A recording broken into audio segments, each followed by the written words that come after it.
And welcome back to Frankly Speaking. I'm your host, Frank. My wingman tonight is Julian DeMarco, and on the line, a very special guest, historian Charles Coulombe. How are you, Charles? Very well, Frank. How's yourself? Uh, Doing great. Thank you so much. And Charles tonight is on with us to talk about the coronation of King Charles III, which has, of course, been making its rounds around the internet. Lots of people discuss it, especially in the American Catholic world, with different opinions on it. And Charles, I want to start with this. I had three perspectives going up into the coronation as an American. Well, one as an American, and that was, well, you know what? Not my king, not my problem. We put a boot up their ass 250 years ago, and so I don't really care. We'll do it again if we have to. Then there's a Catholic side of me, Charles, and which is a little bit more humble, which says, okay, well, I respect the institution. The greatness of Christendom was built through monarchy, but it's a heretical monarchy. Then there's the Mediterranean side of me, the Italian side of me says, okay, they're a bunch of Anglos, and they've given the world the liberalism that we're all suffering through today. So why do I care about this coronation? Why should I care about this coronation? And then I watched it. And to be honest with you, I was amazed. I saw reverence, I saw tradition, I saw art, I saw beauty. I saw the name of Jesus Christ plastered all over the ceremony. And then during the celebration afterwards, I saw an entire nation and really an empire in many respects come together to celebrate that was something just much bigger than these supposed individual rights that we've come to celebrate in the West. These people were brought together by something bigger than every individual. And I look at America today, Charles, and that's exactly what we need today, something bigger than ourselves. I fell in love with the coronation. Well, it's funny. If you notice, each of your three immediate things canceled each other out. Okay. The Mediterranean, if he's going to dislike the Anglos, well, then you can't like the American thing, can you? You're stuck. And then the American thing, not my king, I don't care. Okay, well, that's countered by the Catholic. It's a heretical monarch, so okay, it's a heretical republic. Basically, you had a bunch of deists and Calvinists fighting an Anglican. You want to go on with that? Oh, that's right, Charles Carroll of Carrollton, the token Catholic. I forgot.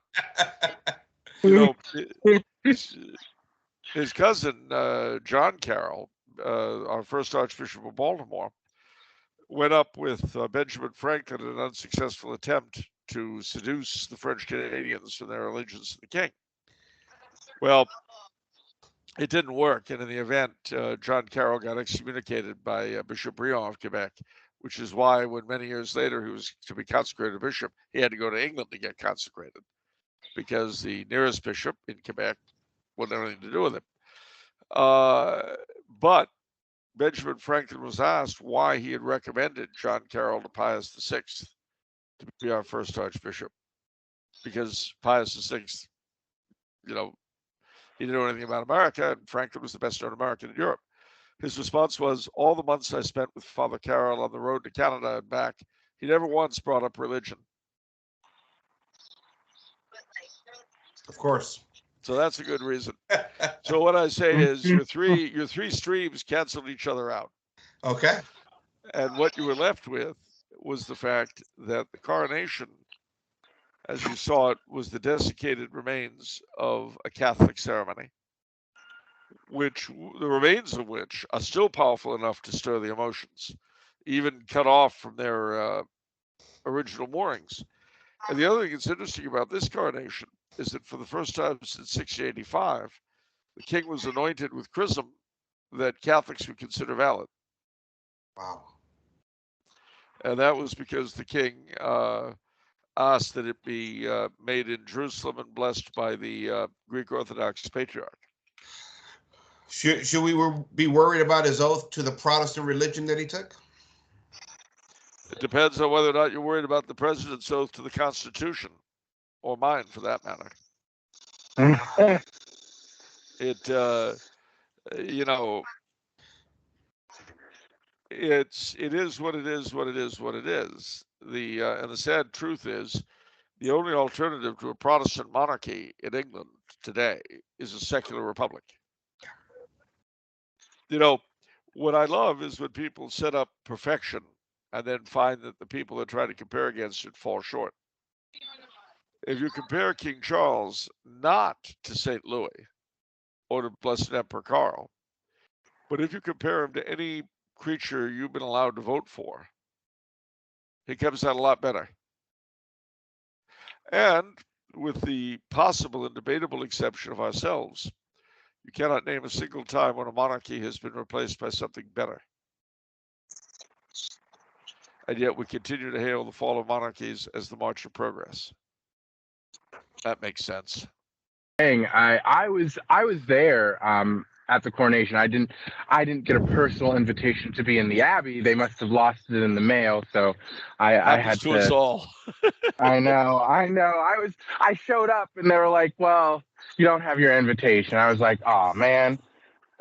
So, but I was at a private members club right up the street actually from all the events. So I got to see everything live and in person. And what really struck me, and I was with 3 other Americans and a Russian because I was with friends. And what struck me was how when God Save the King started playing, everybody in the room immediately stood up without question. And the 3 Americans who were there looked at it and was like, "Oh yeah, I guess we should stand up too." That was it, like everybody just singing "God Save the King" it was incredible to witness such patriotism and the fact that the coronation was so in your face Christian. The desiccated remains of Catholicism, a hybrid of Anglo-Catholicism or High Church Protestant, whatever you want to say. It was a beautiful ceremony that I don't think you can find fault with it unless you want to be nitpicky. And well, I have to admit, I can be nitpicky. I think both the king and the pages would have looked better in knee breeches. I'm just saying, long trousers made them look a little dowdy. Just saying. No. I agree. I feel like they could have been a little bit more fashion forward with the old fashions. But what I thought was beautiful was the besides Zadok the priest, which was the piece de resistance. Was the Greek choir. That to me was when the Greek choir came out and started singing. That I thought that was the most beautiful piece. I could have done without the Weber, but because the Weber just made it sound like Broadway musical stuff. But that's just my musical taste. Yeah. Yeah, it was. Some of that was a mixed bag, but most of it was amazing. And one of the things that I found interesting, not just about the coronation, but the accession proclamations, both in Great Britain and Ireland and around the Commonwealth, were quite something because you had all of these politicians coming out, and that at least half of them are Republicans and/or atheists or whatever. And yet they spoke in the most generous tones of our liege lord, the Prince Philip Arthur George, by the grace of God, blah, blah, blah. I mean, it was wonderful to see these people doing this. I just wish they'd be that way the rest of the time. Yeah. Yep, I wish so too. I think one of the other things that's circulating on the internet right now, Charles, is this battle between American Catholics and British Catholics on social media, and a big critique by American Catholics of British Catholics who have chosen to honor what they would call their heretical monarchy. And I think it's gotten a little bit ugly, and I think it's very revealing the struggles that I think many Catholics in America have, especially Catholics in America who's now through multiple generations of living within the realm of a liberal republic. I think ancestral roots, tradition has died off in a Catholic, traditional Catholic movement in America, looking for an identity in many respects. And you got a situation when I talk to British Catholics, listen, they understand it's not a perfect situation with the Protestant monarchy, but it's their monarchy. And in that sense, they feel they should be respected, and a respect they're not getting from American Catholics. Well, I mean, the thing is, again, the vast majority of American Catholics who are of that opinion get very upset when Latin American and Hispanic, not to say Mediterranean Catholics, say, well, you live in a Masonic republic and you're loyal to Masonry.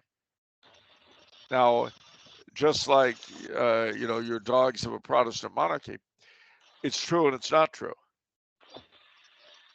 And there's a sense in which, yes, we're loyal subjects of a Masonic republic, the way our British Catholic brethren are loyal subjects of a Protestant monarch.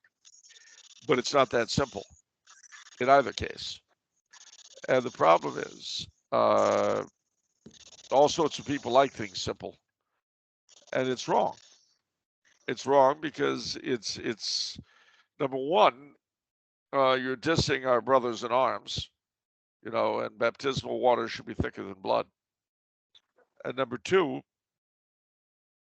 it's usually done out of ignorance. I mean, all around.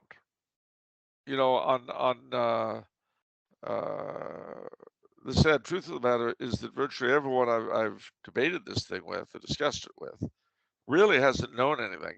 And rather than a debate, it's turned into a lecture by me. And that's not because I know everything. It's because they don't know anything about it. Not the first thing. And my late father always used to say, never be afraid not to have an opinion if you don't honestly know something. Rather than a knee-jerk reaction, if you want to learn something about something, you learn it. And if it's not important enough to study up on, great, don't. But don't have an opinion. There's nothing wrong with saying, I don't know. I have no idea. And the vast majority of Americans, you see, what we end up with, I like to say that our country is the world's oldest and most successful Oedipus complex. We got rid of Daddy back in 1783, and we've been looking for substitutes ever since. The sad truth of the matter is you get this thing where if there's no royals around, we talk them down. But when we see them, we become unglued. By protocol, we Americans are not supposed to bow to or curtsy if we're women to foreign monarchs. We're not supposed to. And as you know, there's a chief of protocol in Washington who's usually a woman, an appointee of the president of the day. In 1985, Queen Elizabeth II came to Washington, and Reagan's chief of protocol dropped a curtsy in front of her. And afterwards, she was, why'd you do that? You're the chief of protocol. And she said, I know, but I couldn't help it. And I myself, back in 1988, yeah, it's true. I myself, back in 1988, went to a thing in the Motion Picture Academy in Hollywood, California. It was a Swedish film retrospective, and the King and Queen of Sweden were there because they were part on a 18-city tour of the United States. But you saw all these Hollywood figures who in normal life would say how terrible monarchy is and blah, blah, blah. But confronted with the King and Queen of Sweden, out came the curtsies and the bows. I mean, they basically went through what you went through watching the coronation, what the chief of protocol went through. They couldn't help themselves. And what that tells you is that there is something natural in man that craves a monarch. A leader. Yeah. And I think that's part of the problem that Catholics in America have, is that we're a scattered flock, especially in a time where the papacy is a little confusing right now, to say the least. And in America, we look around, we have a divided church, we have SSPX, FSSP, we have Novus Ordo, who are our leaders at this point. And, I look at something like the coronation, and I try to find something equivalent in America that will bring a nation together. I think to myself, is it the turkey dinner in November or is it the Super Bowl? Which one brings greater unity in America? I can't think of anything like that. Well, Christmas. But that's a Christian holiday, though, right? Well, there's that. There's But that. purely American. Well, see, now here again, there's a line here that I think is worth quoting from Charles Fenivasian in Splendor and Exile. And one thinks of King Charles with this. And bear in mind that the current monarchy in Britain was not always Protestant. Regardless of his personal imperfections, a monarch represents the majesty of history. He is an heir, a link in a chain that leads to the Middle Ages, that in turn connects to antiquity and beyond, to the beginning of measured time when the first heroes slew the dragon of disorder and established the rule of law.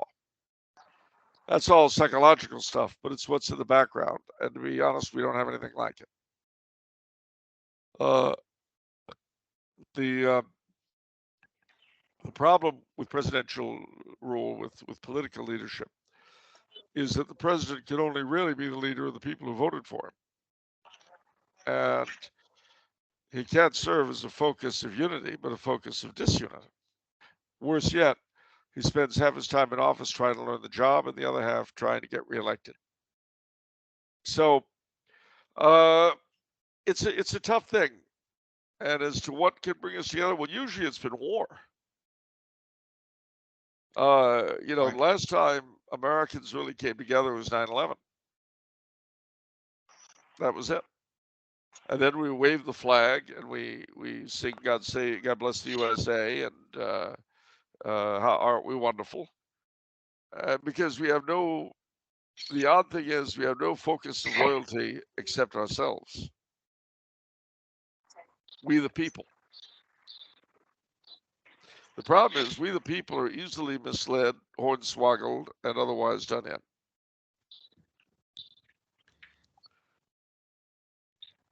I mean that in a nice way, of course. Yeah. Yeah. I mean, it's been quite amazing. I was thinking about this as an American. I'm doing a deep study of World War II, World War I, World War II right now. And when you look at really the slew of presidents we've had, it's really been one liberal regime after another. I mean, as much as our friends on the conservative, more classical liberal right, sort of cherish and idealize sort of America and its history, the more deeper you look into it, we have one president that's more far left than the other one. I mean, from Obama to Biden to Clinton, I mean, Jimmy Carter, the peanut farmer, go to Roosevelt, go to Wilson, and you're like, this utopian vision of America going back to the founding principles of America, it's long gone, and nothing seems to get us there, even if we want to venerate those ideas.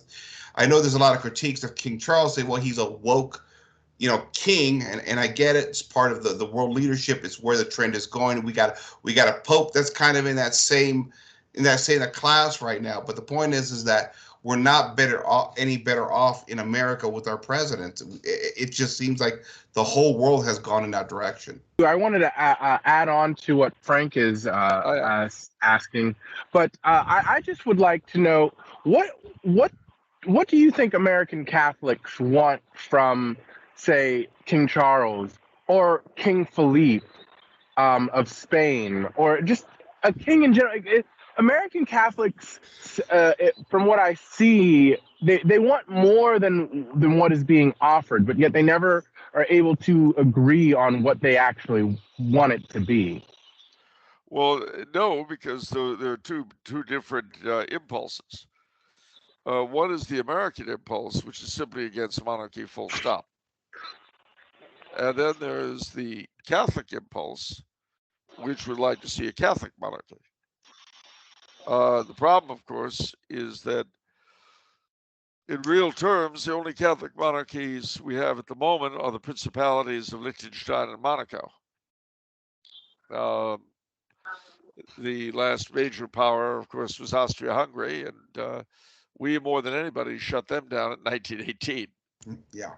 So as far as Felipe of Spain goes, quite apart from the Carlist thing, and well, I'm a Carlist. There it is. Beyond that, the fact is that when Juan Carlos became king, he did not revive the Catholic monarchy of Alfonso XIII, his grandfather, and Felipe has decatholicized it further. Yeah. I mean, he handed it over to the communists, did he not? Juan Carlos? He didn't hand it over to the communists. He did the next worst thing. He handed it over to the Democratic liberals. Okay, there you go. Same kind of people that run the United States. Yeah. Yeah. That's what I was. Yeah. And the problem, you know, the problem is what do you do with that? And but was the writing on the wall? I mean, is that why he's handing it over? I mean, we really the end of the 19th century and the first half of the 20th century, we see monarchs either being overthrown or giving way. Was he just following the trend? Was that the proper course of action? Did he have any other options? Well, there are other options, but they would have caused blood. Yeah. So, no, you see this over and over again. King Michael of Romania, King Umberto II of Italy, Leopold III of Belgium, all gave up their thrones rather than plunge their countries into civil war. With 2020 hindsight, you wonder if that was the best thing. But wasn't the election of 1945 or 1946 in Italy to turn it into a republic? Wasn't it illegal? It was not just illegal; it was rigged. I'm not saying that's a bad thing, of course. Especially because the United States played such a big role in that. I would be the last person to say anything against our State Department. Yeah, that was an interesting time because after the war, you effectively had American influence, obviously American money, because the British and the Soviets, they're pulling out because they're broke because of the war. America's not broke because its infrastructure was never really touched. And then you got a situation where you got lots of Bolsheviks running through the country, hunting down really the last of the fascists. And it made a very interesting narrative, let's put it that way, in Italy.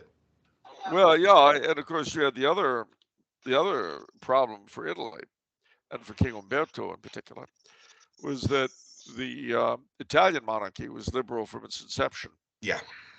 And a large part of the Catholic populace, I mean, from 1870 to 1929, oddly enough, under Mussolini, the Holy See and the Kingdom of Italy had been at loggerheads.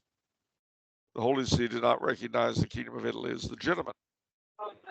In 1929, that's fixed by the Lateran Treaty. But church and state had only coexisted more or less, especially in the latter years of Mussolini, but they got along more or less only for about 15 years. And so until the fall of the monarchy. So Umberto had a very difficult position.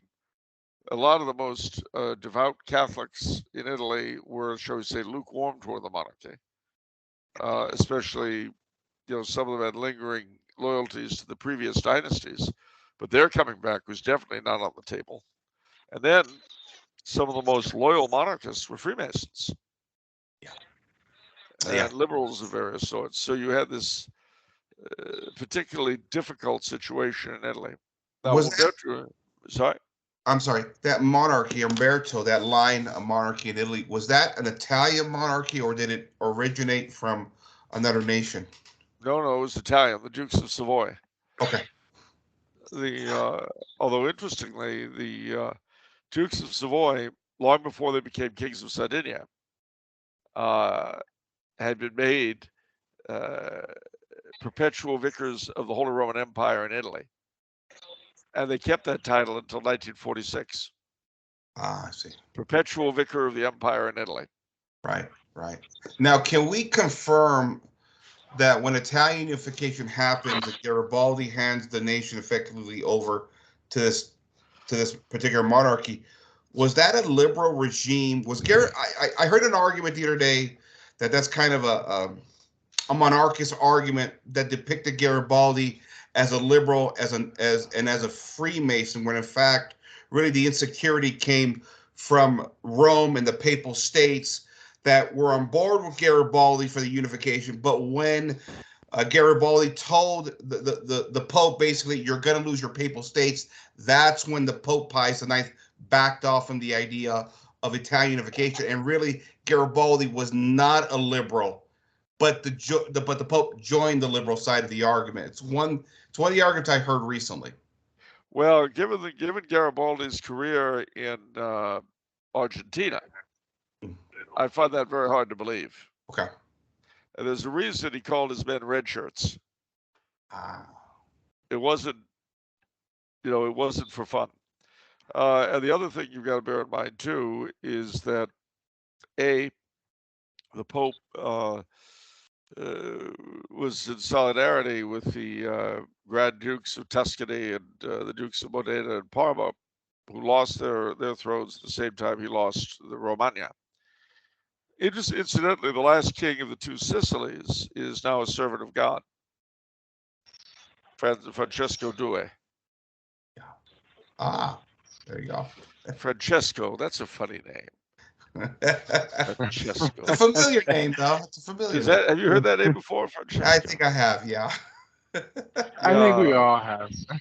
Well, you know, if he is beatified and then canonized, I know somebody who's going to have 3 patron saints now, or 4 if you count the current Holy Father.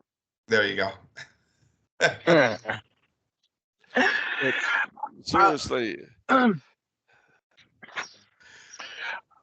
you think, Charles, do you think the charge of the British monarchy being anti-Catholic is real? I mean, you have a cardinal at the coronation. You have Pope Francis giving a processional cross with a piece of the true cross in the processional cross. And you know, even though, you know, he takes the oath to uphold the Protestant Reformed religion, you know, Anglicans don't necessarily see themselves, a huge swath of Anglicans, and just the history of Anglicanism in general doesn't see itself as Protestant per se. It sees itself as a hybrid of Catholicism with Protestant elements. And you know, I was talking to some Anglo-Catholics, and you know, their opinion is that they should just do away with the upholding the Protestant oath altogether, because it really makes no sense. What it should be reformulated is upholding the Christian faith, but not having Protestant specifically in there at all. And from what I remember, it should be Edward VII.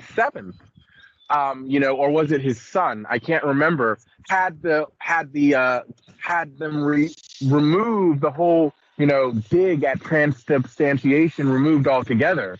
So Edward VII protested against it. George V had it removed.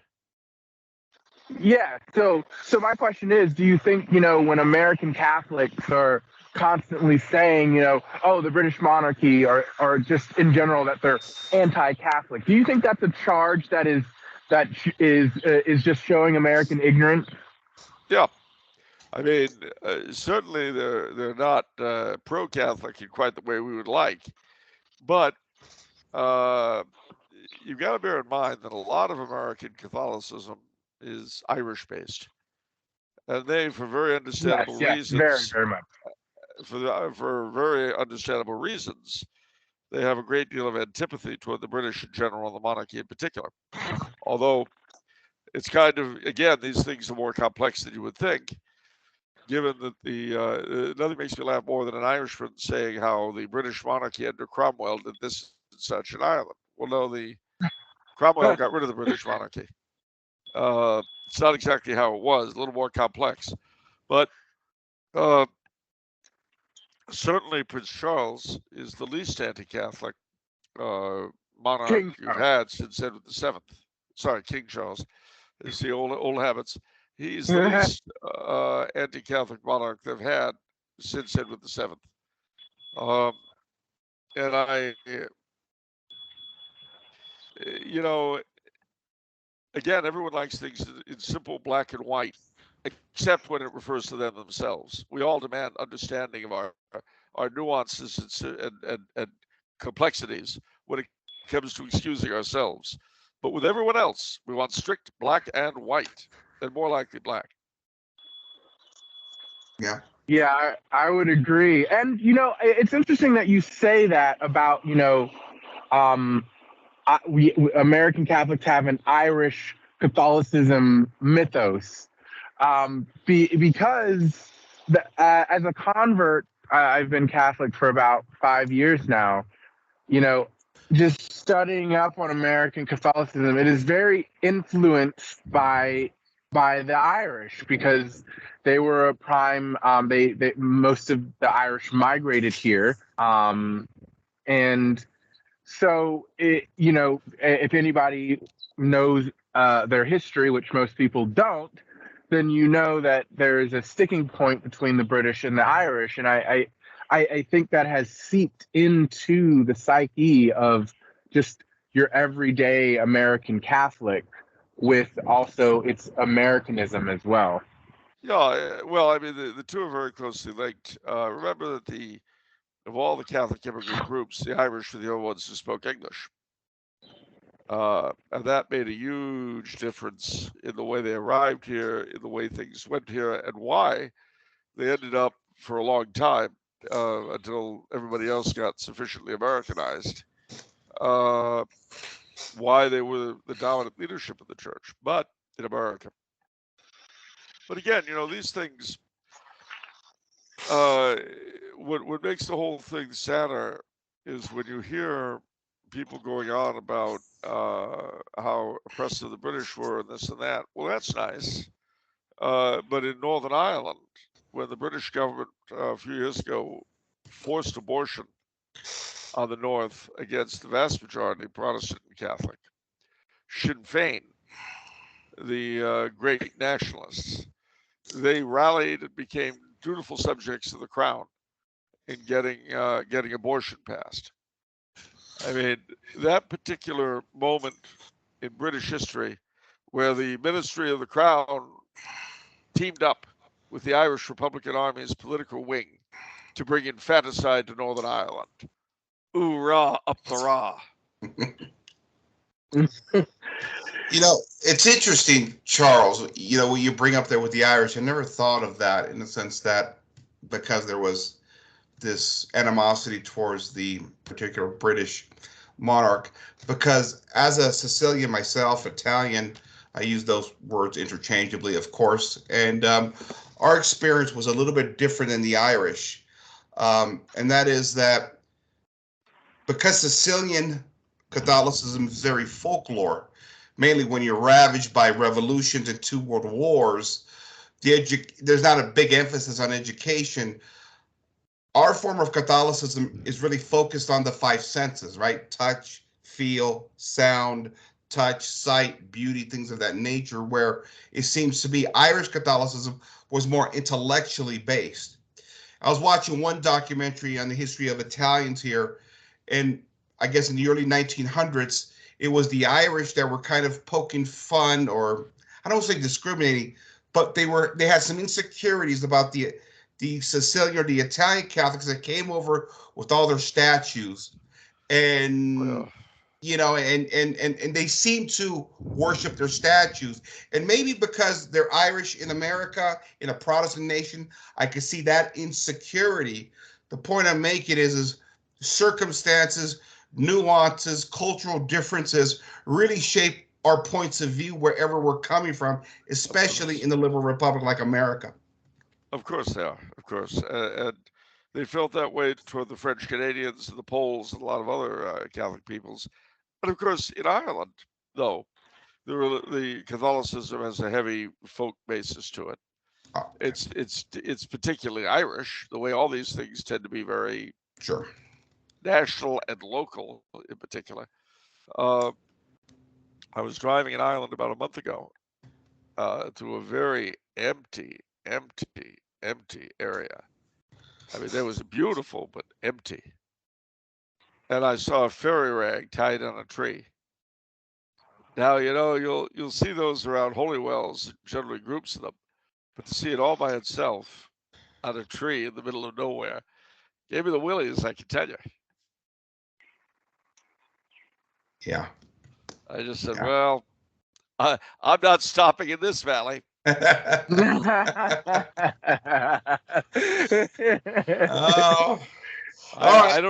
I don't know what needs that rag for tribute, but I don't want to stick around and see it get collected. all right, Charles. So I got another question here for you as we start to wrap it up here. All right. Thoughts on poor little Harry? Seemed like he was relegated to the sidelines there. Any thoughts? Yes, in the immortal words of my late father, when you're stupid, bad things happen. He's stupid. Did you think He so? married a So woman who makes Wallace Warfield Simpson seem like a class act. yes, I totally agree. Were you for this match? From when you first heard when it broke in the news all those years ago, did you sit back and say this is gonna crash and burn, or were you happy for them and like I wish them all the best? I knew her half sister, so I thought it was going to crash and burn. I didn't even know her half sister. I didn't even know who this woman was, and I was like, she's an actress and she's American. This is gonna crash and burn. That's bad enough, but I'll tell you, they're quite the clan. I'll leave it at that. All right, Julian, you got any final questions for Charles?